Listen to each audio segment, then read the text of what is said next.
வார்த்தையை பகிர்ந்து கொள்ள விரும்புகிறேன். யோவான் 2வது அதிகாரம் 1வது வசனத்திலிருந்து 11வது வசனம் வரைக்குள்ள வேத பகுதியை நாம் எல்லாருமே சேர்ந்து வாசிக்கலாம்னு நினைக்கிறேன். நான் நினைக்கிறேன் இந்த வேத வசனத்திலிருந்து இதுக்கு முன்னாடி நூற்றுக்கணக்கான செய்திகளை கட்டாயம் நீங்கள் கேட்டிருப்பீங்க. அண்ட் ஒருவேளை உங்களில் சிலர் இந்த வேத வசனத்தை குறித்து மக்களுக்கு கற்றுக் கொடுத்துருப்பீங்க, பிரசங்கம் செஞ்சுருப்பீங்க. நான் நினைக்கிறேன் இங்கே யாரெல்லாம் சண்டே ஸ்கூல் டீச்சராக இருக்கீங்களோ, ஆசிரியர்களாக இருக்கீங்களோ, அவங்க எல்லாருமே கட்டாயமாக இந்த சம்பவத்தை உங்கள் பிள்ளைகளுக்கு நீங்கள் கதையாக சொல்லியிருப்பீங்க. நான் நினைக்கிறேன் இதில் இருக்கிறது நமக்கு எல்லாமே அந்துபடித்தேன், நமக்கு எல்லாருக்கும் நல்லா தெரியும். ஆனால் நான் தெரிந்த வசனத்தை தான் மறுபடியுமாக நான் பேச விரும்புகிறேன்.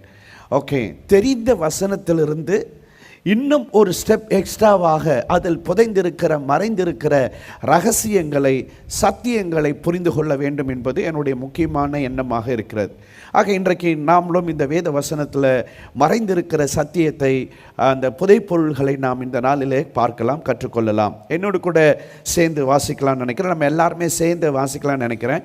உங்களுக்கு ஸ்க்ரீனில் தெளிவாக இருக்கும்னு நினைக்கிறேன். ஒருவேளை தெளிவாக இல்லை அப்படின்னா உங்கள் பைபிளில் கூட திறந்து நீங்கள் வாசிக்கலாம், சேர்ந்து வாசிக்கலாம். 3ஆம் நாளிலே கலிலேயாவில் உள்ள கானா ஊரிலே ஒரு கல்யாணம் நடந்தது.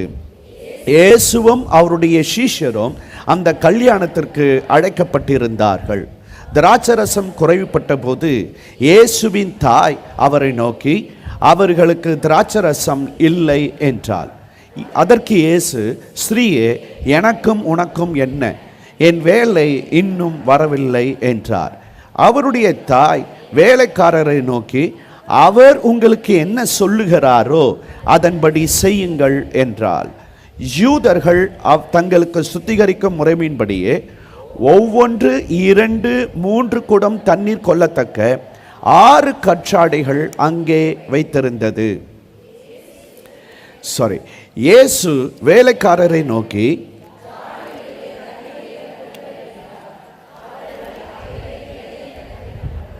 அவர் அவர்களை நோக்கி, நீங்கள் இப்பொழுது மொண்டு பந்தி விசப்பக்காரனிடத்தில் கொண்டு போங்கள் என்றார். அவர்கள் கொண்டு போனார்கள். அந்த திராட்சரசம் எங்கே இருந்து வந்தது என்று தண்ணீரை மொண்ட வேலைக்காரருக்கு தெரிந்ததே என்று பந்தி விசாரிப்புக்காரனுக்கு தெரியாததினால் அவன் திராட்சரசமாய் மாறின தண்ணீரை ருசி பார்த்த போது மணவாளனை அழைத்து, எந்த மனுஷனும் முன்பு நல்ல திராட்சரசத்தை கொடுத்து ஜனங்கள் திருப்தி அடைந்த பின்பு ருசி குறைந்ததை கொடுப்பான், நீரோ நல்ல ரசத்தை இதுவரைக்கும் வைத்திருந்தீரே என்றான். இவ்விதமாக இயேசு இந்த முதலாம் அற்புதத்தை கலிலேயாவில் உள்ள கானா ஊரிலே செய்து தம்முடைய மகிமையை வெளிப்படுத்தினார். அவருடைய சீஷர்கள் அவரிடத்தில் விசுவாசம் வைத்தார்கள். இன்றைக்கு இந்த வேத பகுதியை ஆதாரமாக வைத்துக்கொண்டு ஆண்டவராகிய இயேசு கிறிஸ்து முதல் அற்புதமாக தண்ணீரை திராட்சரசமாக மாற்றின இந்த அற்புதத்தை ஏன் ஆண்டவர் செய்தார்? நிறைய அற்புதங்கள் இருக்கு. இப்போ நான் உங்ககிட்ட கேட்டிருந்தேன், வேதாகமத்தில் நிறைய அற்புதங்கள் இருக்கு, இதில் நம்பர் 1 அற்புதம் எது அப்படின்னு நான் கேட்டிருக்கும் பொழுது ஒவ்வொருத்தரும் ஒவ்வொரு பதில் சொன்னீங்க. ஆண்டவர் இயேசு கிறிஸ்து கண்ணின் வயிற்றிலே உருவானது அற்புதம், ஆண்டவர் இயேசு கிறிஸ்து மரித்து உயிர்த்தெழுந்தது அற்புதம், லாசருவை உயிரோடு கூட எழுப்பியது அற்புதம், இதுதான் நம்பர் 1. அண்ட் தென் 38 வருஷம் வியாதியஸ்தன் சுகமாக்கப்பட்டது, இதுதான் நம்பர் 1. இப்படி நம்ம ஒவ்வொருத்தரும் ஒவ்வொரு கருத்துடையவர்களாக இருந்தீங்க. ஏன் ஆண்டவர் முதல்ல இந்த அற்புதத்தை செய்யாமல் தண்ணீரை திராட்சரசமாக மாற்றின இந்த அற்புதத்தை ஏன் ஆண்டவர் செய்தார்? அதற்கான காரணம் என்ன? ஏன் மரித்து போன ஒருவனை உயிரோடு கூட எழுப்புன்னு இருந்தால் அது பயங்கரமான ஒரு அற்புதமாக இருந்திருக்கும். நீங்க சொன்னது போல 38 வருஷம் வியாதியஸ்தனாக படுத்து கிடக்கிற அவனை ஆண்டவர் சுகமாக்கி இருந்தா இது பயங்கர பேச்சு பொருளாக அமைந்திருக்கும், மாற்று கருத்தே இல்லை.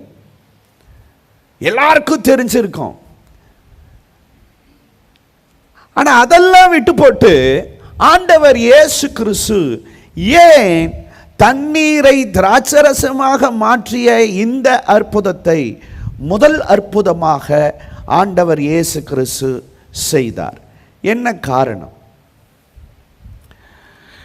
நம்ம ஒரு 5 காரணங்களை நாம் பார்க்கலாம் அப்படின்னு நான் நினைக்கிறேன். தண்ணீர் மற்றும் திராட்சரசம் அப்படின்னா என்ன அர்த்தம்? தண்ணீர் திராட்சரசம் அப்படின்னு சொன்னால் என்ன அர்த்தம்?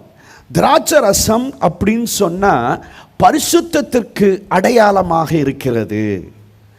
திராட்சரசம் என்று சொன்னால் அது பரிசுத்தத்திற்கு அடையாளமாக இருக்கிறது. தண்ணீர் அப்படின்னா நித்திய ஜீவனுக்கு அடையாளமாக இருக்கிறது, அடையாளமாக இருக்கிறது. ஒருவன் தாகமாக இருந்தால் என்னிடத்தில் வரக்கடவன், என்னிடத்தில் விசுவாசமாக இருக்கிறவனுடைய இதயத்தில் இருந்து ஜீவ தண்ணீர் புறப்பட்டு ஓடும் அப்படிங்கிறார். அப்படின்னா நித்தியம், குறைவில்லாத ஒரு வாழ்க்கை, ஓகே, நித்தியமான ஒரு வாழ்க்கை அப்படிங்கிறது. அப்போ அப்படின்னா தண்ணீர் திராட்சரசம் அப்படின்னு சொன்னால் பரிசுத்தப்படுத்துவது, பரிசுத்தம். அண்ட் தண்ணீர் என்று சொன்னால் நித்திய ஜீவன். அப்போ அப்படின்னா ஆண்டவர் இயேசு கிறிஸ்து எதற்காக தண்ணீரை திராட்சரசமாக மாற்றின இந்த அற்புதத்தை செய்தார் அப்படின்னு சொல்லி நம்ம பார்த்தோம் அப்படின்னா, நான் உன்னை பரிசுத்தப்படுத்தி உனக்கு நித்திய ஜீவனை தரப்போகிறேன். ஹல்லேலூயா. ஆண்டவர் இயேசு கிறிஸ்து தன்னுடைய ஊழியத்தை ஆரம்பிப்பதற்கு முன்பாகவே அங்கே இருக்கிற எல்லா மக்களுக்கும் ஆண்டவர் இயேசு கிறிஸ்து இந்த அற்புதத்தின் மூலமாக பல செய்திகளை சொல்ல விரும்பினார். அதுல ஒரு செய்தி என்ன அப்படின்னா, உங்களை பரிசுத்தப்படுத்தி உங்களுக்கு நித்திய ஜீவனை கொடுக்க போகிறவர் நான் தான். அல்லாவிட்டால் உன்னை பரிசுத்தப்படுத்தி உனக்கு நான் நித்திய ஜீவனை தரப்போகிறேன் அப்படின்னு சொல்லி ஆண்டவர் இயேசு கிறிஸ்து அங்கே இருக்கிற மக்களுக்கு அந்த செய்தியை சொல்லுகிறார். யூதர்களுக்கு திராட்சரசம், யூதர்கள் அல்லாதவர்களுக்கு தண்ணீர்.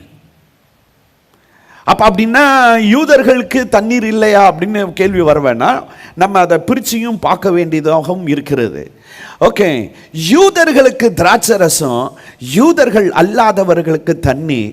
ஸ்தோத்திரம். அப்போ அப்படின்னா யூதர்களை பரிசுத்தப்படுத்துவதற்கும் யூதர்கள் அல்லாத மக்களை நித்திய ஜீவனுக்கு ஆயத்தப்படுத்துவதற்காகத்தான் நான் வந்திருக்கிறேன் என்பதை ஆண்டவர் இயேசு கிறிஸ்து இங்கே பறைசாற்றுகிறார்.